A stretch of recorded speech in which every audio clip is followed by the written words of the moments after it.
പ്രപഞ്ചവും കണ്ണിനിമ്പവും സർവവും മായയല്ലോ. മായേ സർവവും മായയല്ലോ. കാണും പ്രപഞ്ചവും കണ്ണിനിമ്പവും സർവവും മായയല്ലോ. മായേ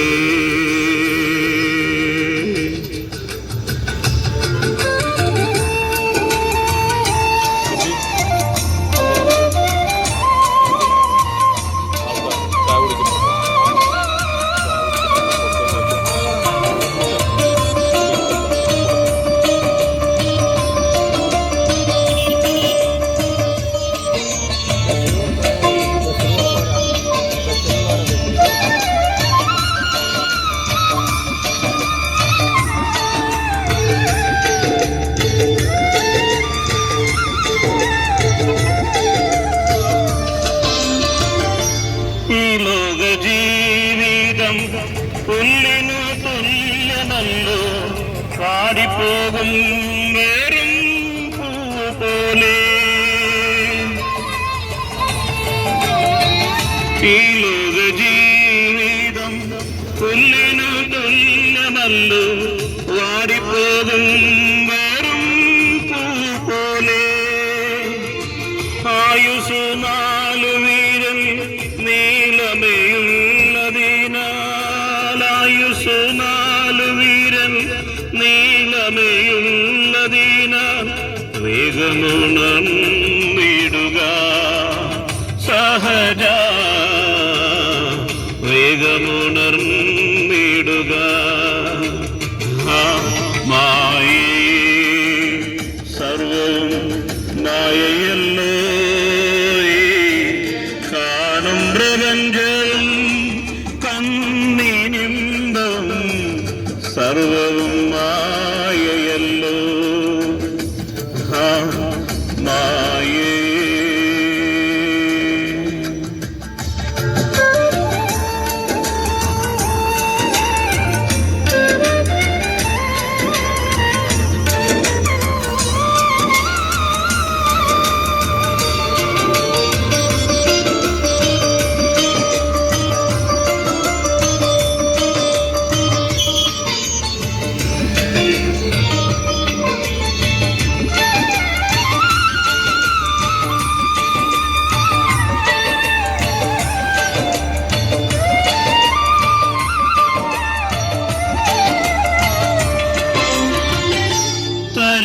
മണി എന്നാലും മണിമേട പണിതാലും കനകമണികളണിഞ്ഞൊരുങ്ങിയാലും തരുണിമണി എന്നാലും മണിമേട പണിതാലും കനകമണികളണിഞ്ഞൊരുങ്ങിയാലും മരണക്കണികളിൽ നീ ഒരു നാളിൽ കുരുങ്ങിടും. മരണക്കണികളിൽ നീ ഒരു നാളിൽ കുരുങ്ങിടും. വേഗമൊരുങ്ങിടുക മനമേ. വേഗമൊരുങ്ങിടുക. മായേ സർവവും മായയല്ലോ. കാണും പ്രപഞ്ചവും കണ്ണിനിമ്പവും സർവവും മായയല്ലോ. മായേ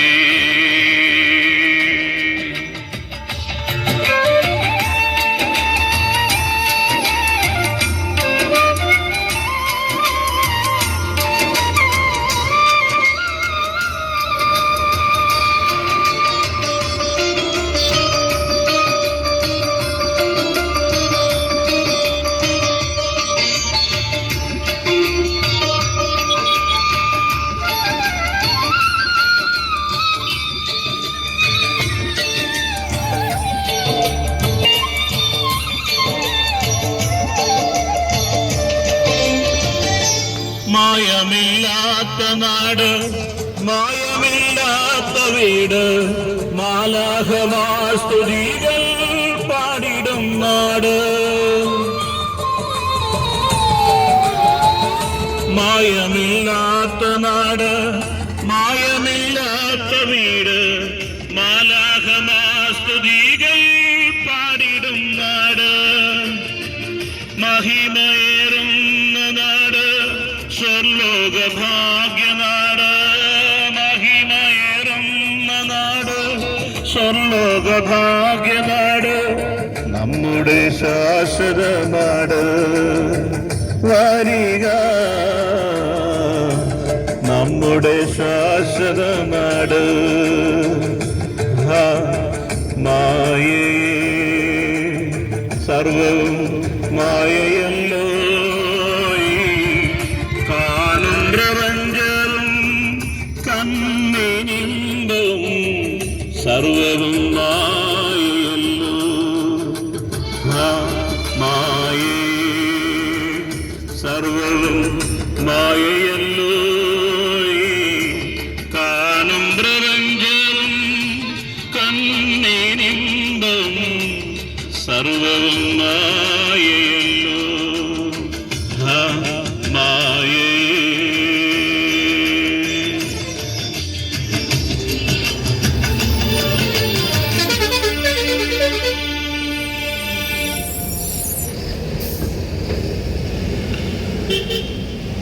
ഞങ്ങളെ ശ്രദ്ധിക്കുന്ന എല്ലാ നല്ലവരായ ദേശനിവാസികൾക്കും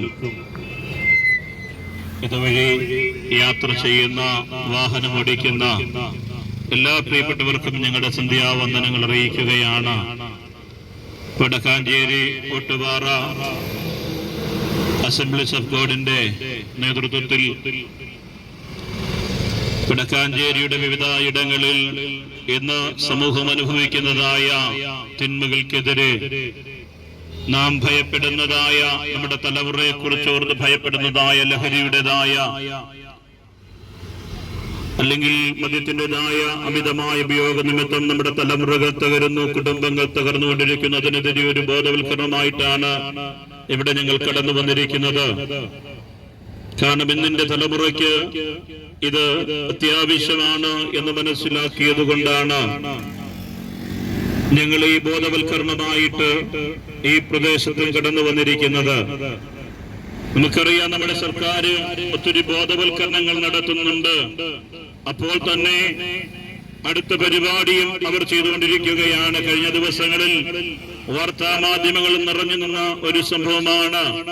മദ്യം അനേക കുടുംബങ്ങളെ തകർക്കുമ്പോൾ, അനേക തലമുറകളെ വഴിതെറ്റിക്കുമ്പോൾ, മദ്യത്തിൻ്റെതായ അമിതമായ ഉപയോഗം കേരള ജനത്തെ ഉച്ചയോടെ മുടിച്ചുകൊണ്ടിരിക്കുമ്പോൾ, അതിൻ്റെതായ വരുമാനത്തിന്റെ ആ ലക്ഷ്യം മനസ്സിലാക്കിയത് കൊണ്ട് കേരള സർക്കാർ പാലക്കാട് വീണ്ടും ഒരു മദ്യ വിപണനമായ അല്ലെങ്കിൽ അതിന്റെ കമ്പനി തുറക്കുവാൻ വേണ്ടി അനുമതി കൊടുത്തിരിക്കുമ്പോൾ അതിനെതിരെ ജനങ്ങൾ ഒരുപോലെ സമരം ചെയ്യുന്നത് കാണുവാൻ കഴിയുന്നുണ്ട്.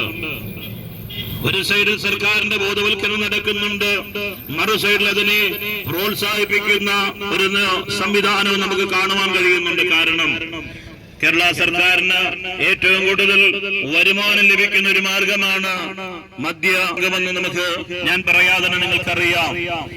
എന്നാൽ കേരളത്തിന്റെ സ്ഥിതി വല്ലാത്ത വേദനാജനകമായ ഭയജനകമായ ഒരു അനുഭവത്തിലേക്ക് പോയിക്കൊണ്ടിരിക്കുകയാണ്. കൊച്ചു കുഞ്ഞുങ്ങൾ മുതൽ പ്രായമായവർ വരെ ഇന്ന് ലഹരിക്കടിമകളാണ്. മക്കളെ ഭയന്ന മാതാപിതാക്കൾ വീടിനകത്ത് ഏത് നിമിഷം എന്ത് സംഭവിക്കുമെന്ന് അറിയാൻ കഴിയാതെ ഭയവിക്കുലരായിരിക്കുന്ന ഒരു കാലഘട്ടത്തിലേക്ക് എത്തി നിൽക്കുകയാണ് നമ്മൾ ഓരോരുത്തരും എന്ന കാര്യം മറന്നു പോകണ്ട. ഇപ്പോൾ ഒരുപക്ഷെ നിങ്ങൾ ചിന്തിക്കും, എന്റെ തലമുറ അങ്ങനെ കുഴപ്പമൊന്നുമില്ല, എന്റെ വീട്ടിൽ ഈ വിഷയമൊന്നും എത്തിയിട്ടില്ല എന്ന് നാം ചിന്തിക്കുമ്പോൾ ഇന്നല്ലെങ്കിൽ നാളുകളിൽ നമ്മുടെ തലമുറകളെ എത്തിപ്പിടിക്കാമെന്നുള്ളതായ വലിയ ആ ഭയശങ്ക നാം ഭയപ്പെട്ടുകൊണ്ടിരിക്കുന്ന ഒരു വിഷയമാണത്. കാരണം 5ാം ക്ലാസ്സിൽ പഠിക്കുന്ന കുഞ്ഞു മുതൽ 90 വയസ്സുള്ള അപ്പച്ചന്മാരെ വരെ ഇന്ന് മദ്യത്തിനും ലഹരിക്കും അടിമയായിക്കൊണ്ടിരിക്കുകയാണ്. കഴിഞ്ഞ ദിവസങ്ങളിലെ വാർത്തകളൊക്കെ നമുക്കത് മനസ്സിലാക്കുവാൻ കഴിയുന്നുണ്ട്. പഠിക്കുവാൻ വിട്ടതായ കുഞ്ഞുങ്ങൾ കോട്ടയത്ത് നേഴ്സി ഹോസ്റ്റലിൽ സംഭവിച്ച സംഭവം, അതിന്റെ പിന്നിലേക്ക് ചെല്ലുമ്പോൾ മദ്യമായിരുന്നു വില്ലെന്ന് കാണുവാൻ കഴിയുന്നുണ്ട്. സീനിയർ വിദ്യാർത്ഥികൾക്ക് മദ്യപിക്കുവാൻ ജൂനിയർ വിദ്യാർത്ഥികൾ പൈസ കൊടുക്കണമായിരുന്നു. അവർ മദ്യപിക്കുന്ന കാര്യം പുറത്തറിയിച്ചാൽ ഞങ്ങൾ നിങ്ങളെ ഉപദ്രവിക്കുമെന്ന് പറഞ്ഞുകൊണ്ട് ആഴ്ചകൾ നീണ്ടതായ റാഗിംഗ് പരിപാടി നടന്ന സംഭവങ്ങൾ പുറം ലോകം അറിഞ്ഞില്ല. പക്ഷേ ഒരു കുഞ്ഞിനെ കാണിച്ചതായ അതിൽ ക്രൂരമായ റാഗിങ്ങിന്റേതായ ദൃശ്യങ്ങൾ ഇന്ന് ദൃശ്യമാധ്യമക്കൂടെ വൈറലായിക്കൊണ്ടിരിക്കുകയാണ്. കാരണം ആ കുഞ്ഞനുഭവിച്ച വേദന അതിന്റെ പിന്നിലേക്ക് ഇറങ്ങി ചെല്ലുമ്പോൾ മദ്യമായിരുന്നു വീട്ടിൽ കാണുവാൻ കഴിയുന്നുണ്ട്. കാരണം കേരള ജനതയ്ക്ക് ഇന്ന് മദ്യമൊഴിച്ചു നിർത്തുവാൻ കഴിയാത്ത ഒരു മേഖലയിലേക്ക് എത്തിയിരിക്കുകയാണ്. കുഞ്ഞു ജനിച്ചാൽ മദ്യസൽക്കാരം, വിവാഹം നടന്നാൽ മദ്യസൽക്കാരം, വീട്ടിലാരെങ്കിലും മരിച്ചാൽ ദുഃഖരകത്താൻ മദ്യസൽക്കാരം, എങ്ങനെ കുഞ്ഞിൻ്റെതായ 28 വരെ മദ്യസൽക്കാരമായി മാറിക്കൊണ്ടിരിക്കുകയാണ്. എന്തിന് എനിക്ക് വീഴുന്ന കുഞ്ഞിന് പോലും മദ്യം തൊട്ടുകൊടുക്കുവാൻ മടിയില്ലാത്ത ഒരു കാലത്തിലേക്ക് നമ്മുടെ മലയാളികളെത്തി നിൽക്കുന്ന ഈ അവസരത്തിൽ ഈ പ്രസംഗത്തിന് എത്ര പ്രസക്തിയുണ്ടെന്ന് ഒരുപക്ഷെ ചോദിച്ചിരിക്കാം. സ്നേഹിത, ഈ പ്രസംഗത്തിന് പ്രസക്തിയുള്ളത് മനസ്സിലാക്കിയത് കൊണ്ടാണ് തെരുവോരങ്ങളിൽ നിന്നുകൊണ്ട് ഞങ്ങൾ വിളിച്ചു പറയുന്നത്, ഈ ബോധവൽക്കരണം നടത്തുന്നത്. ഒരുപക്ഷെ ഇത് മതത്തിന്റെ പ്രസംഗമെന്ന് പറഞ്ഞുകൊണ്ട് നിങ്ങൾക്ക് തള്ളിക്കളയാം. എന്നാൽ ഇന്നല്ലെങ്കിൽ നാളുകളിൽ ഇതിൻ്റെതായ വളരെ സന്തോഷം നിങ്ങൾക്ക് അനുഭവിപ്പാനിടയായിത്തീരും. കാരണം അതിന് തെളിവാണ് ഞങ്ങൾ ഓരോരുത്തരും. ഇന്നലകളിൽ ഇതുപോലെ തിന്മകൾക്ക് അടിമയായി ജീവിച്ചവരാണ് ഞങ്ങളിൽ പലരും. ഈ ഞങ്ങൾ ആശ്രയിച്ചതായ മതത്തിനോ, ഞങ്ങൾ ജൈവിളിച്ച രാഷ്ട്രീയ പാർട്ടിക്കാർക്കോ, ഞങ്ങൾ വിശ്വസിച്ച പ്രത്യാശാസ്ത്രങ്ങൾക്കോ ഞങ്ങൾക്കൊരു മാറ്റം തരുവാൻ കഴിഞ്ഞില്ല. എന്നാൽ ഞങ്ങൾക്ക് മാറ്റം നൽകിയ ഒരു മാർഗമാണ് ഞങ്ങൾക്ക് നിങ്ങളോട് പറയുവാനുള്ളത്. നമുക്കറിയാം, നമ്മളെല്ലാം റോഡ് കൊണ്ട് യാത്ര ചെയ്യുന്നവരാണ്.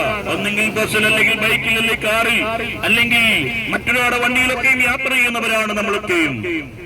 എന്നാൽ യാത്രാ സമയങ്ങളിൽ നമുക്ക് കാണാൻ കഴിയുന്നുണ്ട്, മെയിൽക്കുറ്റികൾക്കകത്ത് അല്ലെങ്കിൽ സൈൻ ബോർഡുകൾക്കകത്ത് അവർ ഓരോ കാര്യങ്ങൾ എഴുതി വെച്ചിരിക്കുന്നത് കാണുവാൻ കഴിയുന്നുണ്ട്. ഇവിടുന്ന് തിരുവനന്തപുരത്തേക്ക് പോയാൽ തിരുവനന്തപുരത്തിന് ഏത് വഴി പോകണമെന്നുള്ളതായ സൈൻ ബോർഡ് കാണാൻ കഴിയും. പലയിടങ്ങളിലും ഇവിടെ അപകടം നടക്കുന്ന സ്ഥലമാണ്, ഇവിടെ നിങ്ങൾ ശ്രദ്ധിക്കണമെന്ന് പറഞ്ഞുകൊണ്ട് പല അപകട ബോർഡുകൾ കാണുവാൻ കഴിയുന്നുണ്ട്. എന്നാൽ പല ഡ്രൈവർമാരും ആ അപകട ബോർഡുകൾ തിരിച്ചറിയാൻ കഴിയും മനസ്സിലാക്കാതെ, മനസ്സിലാക്കിയിട്ടും അവഗണിക്കുമ്പോൾ അവർ ചെന്നെത്തുന്ന വലിയ അപകടങ്ങളിലാണെന്ന് കാണുവാൻ കഴിയുന്നുണ്ട്. പല അപകടങ്ങളിലേക്ക് നമ്മൾ തിരിഞ്ഞു നോക്കിയാൽ അവിടേതായ അറിയിപ്പുകളെ അവഗണിച്ചുകൊണ്ട് അല്ലെങ്കിൽ സാഹചര്യങ്ങളെ അവഗണിച്ചുകൊണ്ട് അവർ പോയതാണ്. അപകടങ്ങൾ വരുത്തിയതല്ലേ നല്ലൊരു ശതമാനമെന്ന് കാണുവാൻ കഴിയുന്നുണ്ട്. എന്നാൽ ഇന്നേക്ക് ചില വർഷങ്ങൾക്ക് മുമ്പ് അറ്റ്ലാന്റ് മഹാസമുദ്രത്തിൽ ഒരാഡംബര കപ്പൽ, നമുക്കറിയാം ടൈറ്റാനിക് എന്നറിയപ്പെടുന്നതായ ഒരാഡംബര കപ്പൽ അതിൻ്റെതായ പണി കഴിപ്പിച്ച് അതിന്റെ കന്നി യാത്ര ആരംഭിക്കുവാനിടയായി തീർന്നു. അതിനെ പണി കഴിപ്പിച്ചതായ എഞ്ചിനീയർമാരും അതിന് മുതൽ മുടക്കിയതായ ഓണറുമൊക്കെയും വളരെ സന്തോഷിച്ച കാരണം ഇത്ര അത്യാധുനികമായ ഒരു കപ്പൽ വേറെ ഇല്ല എന്ന് മനസ്സിലാക്കി അതിൻ്റെതായ കന്നി യാത്രയ്ക്ക് വേണ്ട കാര്യങ്ങളെല്ലാം ഒരുക്കി പണക്കാരായ സമ്പന്നരായ അനേകർ അതിനകത്ത് ടിക്കറ്റ് എടുത്തുകൊണ്ട് അവരുടെ യാത്രകൾ അവർ വളരെ സന്തോഷകരമാക്കി തീർക്കുവാൻ, ആനന്ദകരമാക്കി തീർക്കുവാൻ വേണ്ടി അവർ അതിനകത്ത് ടിക്കറ്റ് എടുത്തുകൊണ്ട് അവർ അതിന്റെ കന്നി യാത്രയ്ക്ക് വേണ്ടി ഒരുക്കുവാനിടയായി തീർന്നു. അതിനെ നിർമ്മിച്ചതായ നിർമ്മാതാവ് പ്രകാരം പറഞ്ഞു, ഈ കപ്പലിനെ ഒന്നിനും തകർക്കുവാൻ കഴിയത്തില്ല. അത്യാധുനിക രീതിയിൽ, ആഡംബര രീതിയിലാണ് ഞങ്ങളിത് പണിതിരിക്കുന്നത്. ഇതിനെ ആർക്കും തകർക്കുവാൻ കഴിയത്തില്ല എന്ന് പറഞ്ഞുകൊണ്ട് ഉല്ലാസയാത്രയോടുകൂടി അതവർ ആരംഭിക്കുവാനിടയായി തീർന്നു. മദ്യശാലകൾ, ഫുട്ബോൾ ഗ്രൗണ്ടുകൾ, സ്വിമ്മിംഗ് പൂളുകൾ എന്ന് വേണ്ട മനുഷ്യനെ ആസ്വദിക്കുവാൻ, ആനന്ദിക്കാൻ വേണ്ടതായ എല്ലാ കാര്യങ്ങളും ആ കപ്പലിനകത്ത് ക്രമീകരിക്കുവാനിടയായി തീർന്നു. അങ്ങനെ അതിന്റെ കന്നി യാത്ര ആരംഭിച്ചു. യാത്ര മുൻപോട്ട് പോയപ്പോൾ അതിന്റെ ഉല്ലാസം കർത്തമൃത്തുകൾ അതിനകത്ത് അടിച്ചു വിളിക്കുവാനിടയായി തീർന്നു. മദ്യം വേണ്ടവർക്ക് മദ്യം, ആഘോഷിക്കേണ്ടവർ ആഘോഷിക്കാം, ആ ഡാൻസ് കളിക്കാൻ ഡാൻസ് കളിക്കാം, ഫുട്ബോൾ കളിക്കാൻ ഫുട്ബോൾ, അങ്ങനെ എന്ത് വേണ്ട സന്തോഷിക്കുവാൻ അനവധി കാര്യങ്ങൾ അതിനകത്തുണ്ടായിരുന്നു. എല്ലാവരും സന്തോഷത്തോടുകൂടി ആ യാത്ര ആസ്വദിക്കുവാനിടയായി തീർന്നു. അങ്ങനെ ഇങ്ങനെ മൈലുകൾ താണ്ടി മുൻപോട്ട് പോയപ്പോൾ ആ കപ്പലിനകത്തേക്ക് ഒരു സന്ദേശം എത്തുവാനിടയായി തീർന്നു. മഞ്ഞുമലകൾ ഒരുങ്ങി അതിൻ്റെതായ ആ മഞ്ഞുമലകൾ കപ്പൽ കടലിൽ കൂടെ ഒഴുകി നടക്കുന്നു എന്നുള്ളതായ ഒരു മുന്നറിയിപ്പ് ഈ കപ്പലിലേക്ക് എത്തുവാനിടയായി തീർന്നു. അതിന്റെ കപ്പിത്താനെ അനുസരിച്ചില്ല, അതിനെ അവഗണിക്കാനിടയായി തീർന്നു. കപ്പിത്താൻ പറഞ്ഞത് ഈ കപ്പലിനെ ഒന്നും തകർക്കുവാൻ കഴിയത്തില്ല, അത്യാധുനിക രീതിയിൽ ആഡംബര രീതിയിൽ ഞങ്ങൾ പണിതിരിക്കുകയാണ്, അതുകൊണ്ട് ഒരു മഞ്ഞുമലയ്ക്കോ ഒരു മഞ്ഞുകട്ടയ്ക്കോ ഇതിനെ തകർക്കുവാൻ കഴിയത്തില്ല എന്ന് പറയുവാനിടയായി തീർന്നു. വീണ്ടും അതിലേക്ക് സന്ദേശങ്ങൾ എത്തിക്കൊണ്ടിരുന്നു. നിങ്ങൾ പോകുന്ന വഴി അപകടമാണ്, കാരണം വലിയൊരു മഞ്ഞുമല ഒഴുകി അറ്റ്ലാന്റിക് മഹാസമുദ്രത്തിൽ ഒഴുകി നടക്കുകയാണ്. ആ മഞ്ഞുമല നിങ്ങൾ യാത്ര ചെയ്യുന്ന കപ്പലിന്റെതായ കപ്പൽ ചാൽ കൂടെയാണ് ഒഴുകി വരുന്നത്, അതുകൊണ്ട് നിങ്ങൾ ആ ദിശ മാറ്റണം, നിങ്ങളുടെ യാത്ര തിരിച്ച് വേറെ വഴിയിലേക്ക് മാറ്റണമെന്ന് പറഞ്ഞു. ഒരു പറഞ്ഞു ഞങ്ങൾ തുടങ്ങിയ യാത്ര അത് മാറ്റിവിടാൻ ഞങ്ങൾക്ക് പറ്റത്തില്ല, ഒരു മഞ്ഞുമലയ്ക്ക് നിങ്ങളെ തകർക്കാൻ കഴിയത്തില്ല എന്ന് പറഞ്ഞുകൊണ്ട് അതിഗംഭീരമായ രീതിയിൽ അതിന്റെ യാത്ര മുൻപോട്ട് പോകുവാനിടയായി തീർന്നു. അങ്ങനെ മിനിറ്റുകൾ കഴിയും തോറും അതിനകത്ത് മെസ്സേജ് വന്നോടുന്നു. പക്ഷേ ആ മെസ്സേജിനെ അവഗണിച്ചുകൊണ്ട് ആ കപ്പിത്താൻ കപ്പൽ മുന്നോട്ട് ഓടിച്ചു. എന്നാൽ സഹോദരൻ, നമുക്കറിയാം അല്പസമയം കഴിഞ്ഞപ്പോൾ എന്തോ കപ്പലിന്റെ അടിത്തട്ടിൽ തട്ടുന്നതായിട്ട് കപ്പിത്താന് മനസ്സിലായി. അദ്ദേഹം പറഞ്ഞു എന്തോ നമ്മുടെ കപ്പൽ ഇടിച്ചിട്ടുണ്ട്, കപ്പൽ ഇടിച്ച് സംഭവിച്ചിട്ടുണ്ട് എന്ന് പറഞ്ഞു. എന്നാൽ അല്പസമയം കഴിഞ്ഞപ്പോൾ കപ്പലിനകത്തേക്ക് ചീറ്റിക്കയറുവാനിടയായി തീർന്നു. മണിക്കൂറുകൾ കൊണ്ട് ആഡംബര കപ്പൽ ഒന്നിനും തകർക്കാൻ കഴിയത്തില്ല എന്ന് പറഞ്ഞു ആഡംബര കപ്പല് ആ കടലിനകത്തേക്ക് മുങ്ങിത്താഴുവാനിടയായി തീർന്നു. നോക്കണമേ, മുന്നറിയിപ്പോൾ അവഗണിച്ചതുകൊണ്ട് വലിയൊരു ദുരന്തം സംഭവിക്കാനിടയായി തീർന്നു.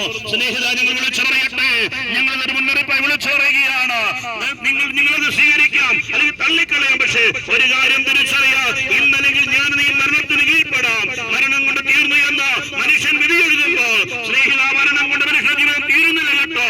മരണം കൊണ്ട് അടുത്തൊരു ഭാഗത്തേക്ക് അടുത്തൊരു ജീവിതത്തിലേക്ക് നാം പ്രവേശിക്കുകയാണ്. എന്താണ് തെളിവെന്ന് ചോദിച്ചാൽ ഇവിടെ കാണുന്ന മതങ്ങളെല്ലാം അതിന് തെളിവാണ്. ഞങ്ങൾ മതങ്ങൾക്കെതിരല്ല, മതങ്ങളെ കുറ്റം പറയുകയല്ല. സ്നേഹിത, മതങ്ങൾ നല്ലതാണ്. മനുഷ്യന്റെ ജീവിതത്തിൽ മരണശേഷം ഒരു ജീവിതമുണ്ട് എന്ന് മനസ്സിലാക്കിയത് കൊണ്ടാണ് ഇവിടെ മതങ്ങൾ ഉരുവാകാനിടയായി തീർന്നത്, മതങ്ങൾ മനുഷ്യൻ ആശ്രയിക്കാനിടയായി തീർന്നത്. മതങ്ങൾ എന്ന് പറഞ്ഞാൽ അതിന്റെ അർത്ഥം അഭിപ്രായങ്ങൾ എന്നാണ്.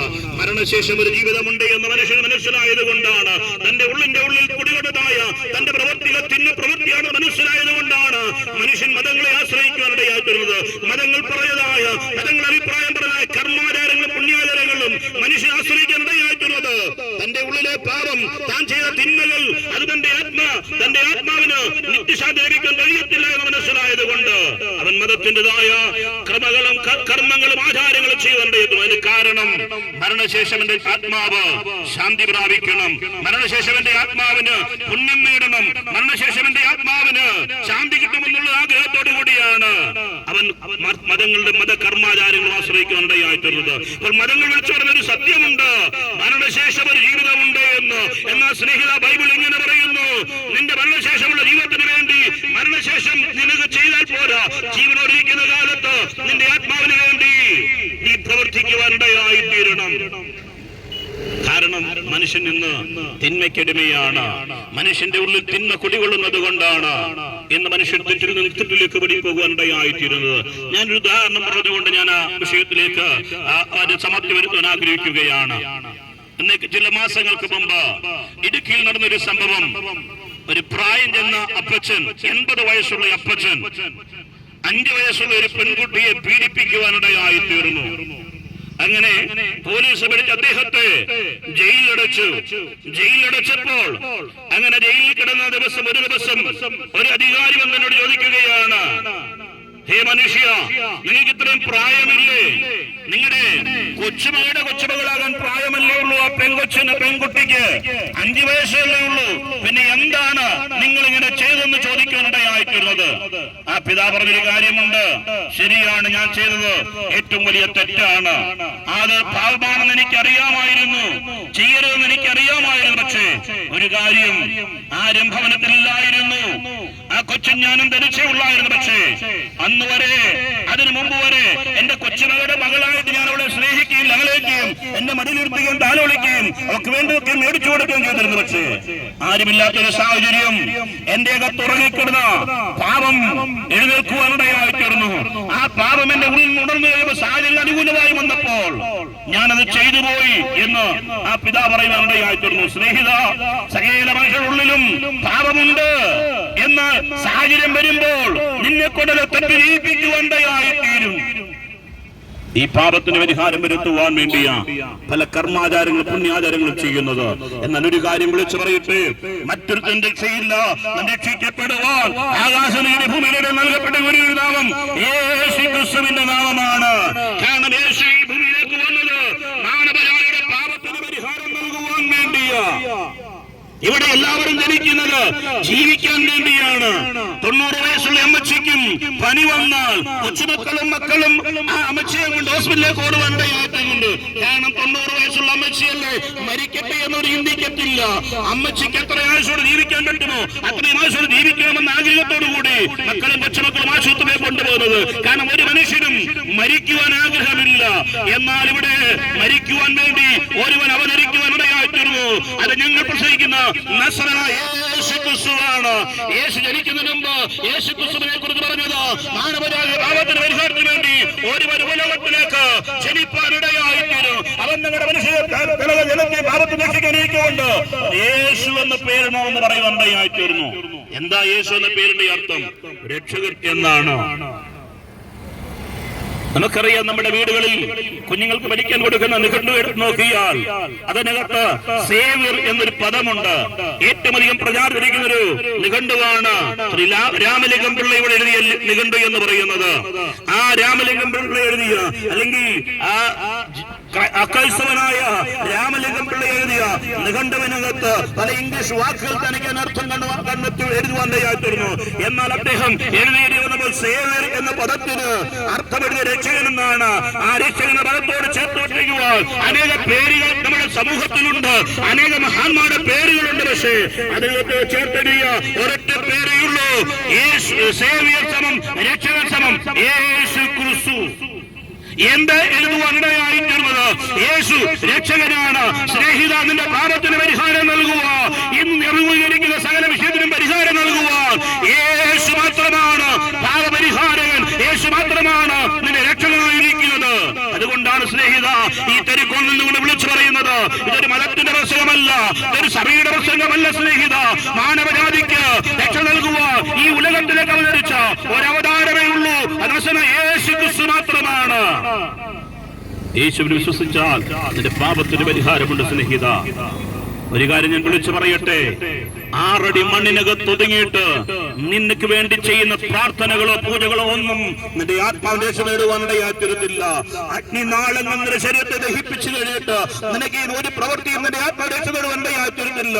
നിന്റെ ആത്മാരക്ഷ നേടുവാൻ ഇതാണ് അവസരം. നീ ഇരിക്കുന്നിടത്തുകൊണ്ട് യേശുവേ, ഞാനൊരു പാപിയാണ്, എന്റെ പാപത്തിന് വേണ്ടിയാണ് അങ്ങ് കാൽവരി ക്രൂശിൽ മരിച്ചത്, എനിക്ക് എന്റെ പാപത്തിന് വേണ്ടിയാണ് നീ അവസാനത്തിൽ രക്തം ഒഴുക്കുന്നതുകൊണ്ട് ഹൃദയം കൊണ്ട് വിശ്വസിച്ച സ്നേഹിത, നിന്റെ പാപത്തിന് പരിഹാരം വരുത്തുവാനിടയായിത്തീരും. നിന്റെ പാപത്തിന് പരിഹാരം വന്ന ഇന്ന് നീ അനുഭവിക്കുന്ന സകല തിന്മയിൽ നിന്നും തിന്മ പ്രവൃത്തിയിൽ നിന്നൊരു മോചനം നേടുവാനിടയായിത്തീരും.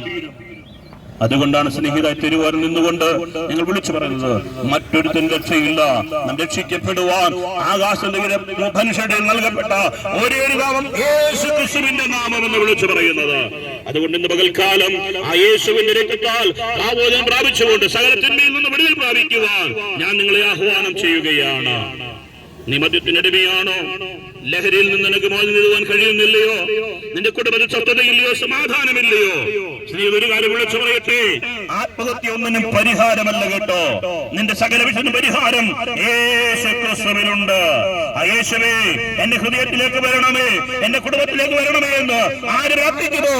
ഈ പ്രാർത്ഥനയിടത്തേക്ക് ഇറങ്ങി വരുന്ന ഒരു ജീവന ദൈവത്തെയാണ് നിങ്ങൾ വിളിച്ചു പറയുന്നത്. ഏക സത്യ ദൈവത്തെയാണ് നിങ്ങൾ വിളിച്ചു പറയുന്നത്. അതുകൊണ്ട് ഇന്ന് പകൽക്കാലം യേശുവിനെ രക്ഷകനായി സ്വീകരിച്ചുകൊണ്ട് യേശുവിന്റെ പൈതലായി തീർന്നുകൊണ്ട് സകല തിന്മയോടും വിട പറഞ്ഞുകൊണ്ട് നല്ലൊരു ജീവിതം നയിക്കുവാൻ സർവശക്തി ദൈവം നിങ്ങളെ അനുഗ്രഹിക്കണമെന്ന് പറഞ്ഞുകൊണ്ട് ആഹ്വാനം ചെയ്തുകൊണ്ട് ഞാൻ എന്റെ വാക്കുകൾക്ക് വിരാമം കുറിക്കുന്നു. പ്രത്യേകാല ഈ സന്ദേശത്തെക്കുറിച്ച് നിങ്ങൾക്ക് അധികമായി ആഗ്രഹിക്കുന്നുവെങ്കിൽ, അതെല്ലാം ഒരു നല്ല കൗൺസിൽ നിങ്ങൾ ആഗ്രഹിക്കുന്നുവെങ്കിൽ, അതെല്ലാം ഒരു പ്രാർത്ഥനയാണ് നിങ്ങൾക്ക് ആവശ്യമെങ്കിൽ, ഇന്ന് നീ അനുഭവിക്കുന്ന ശാപത്തിൻ്റെതായ ബുദ്ധിമുട്ടാണോ, ലോകത്തിനെ ഒറ്റപ്പെടുത്തിയ അവസരമാണോ, ഏത് വിഷയമാകട്ടെ, നിനക്ക് വേണ്ടി പ്രാർത്ഥിക്കുന്ന ഒരു കൂട്ടം ഓട്ടുപാറയിലുണ്ട്. എല്ലാ ഞായറാഴ്ചയും 7:45 മുതൽ 10 മണി വരെ ഓട്ടുപാറ ജയശ്രീ മിനി ഓഡിറ്റോറിയത്തിൽ നിങ്ങൾക്ക് വേണ്ടി പ്രാർത്ഥിക്കുന്ന ഒരു കൂട്ടമുണ്ട്. ഏത് സമയത്ത് വന്നാലും നിങ്ങൾക്ക് വേണ്ടി നിങ്ങൾ പ്രാർത്ഥിപ്പാനിടയായി തീരും. നിങ്ങളുടെ കയ്യിൽ കിട്ടിയ നോട്ടീസിനകത്ത് നിങ്ങളുടെ നമ്പറുണ്ട്. ഏത് സമയത്ത് നിങ്ങൾക്ക് വിളിക്കാം. നിങ്ങളുടെ പ്രശ്നത്തിന് പരിഹാരകൻ യേശു ക്രിസ്തു മാത്രമാണ്. യേശുവിൽ വിശ്വസിക്കുവാൻ ഞാൻ നിങ്ങളെ ആഹ്വാനം ചെയ്തുകൊണ്ട് എന്റെ വാക്കുകൾക്ക് വിരാമം കുറിക്കുന്നു. ഈ സന്ദേശം ശ്രമിച്ചതായ എല്ലാ പ്രിയപ്പെട്ടവർക്കും ഒരിക്കൽ കൂടി ഞങ്ങളുടെ നന്ദിയും വന്ദനം അർപ്പിച്ചുകൊണ്ട് സർവ്വസ്വങ്ങൾ അനുഗ്രഹിച്ച് പറഞ്ഞുകൊണ്ട് വാക്കുകൾക്ക് വിരാമം കുറിക്കുന്നു. ആമേൻ.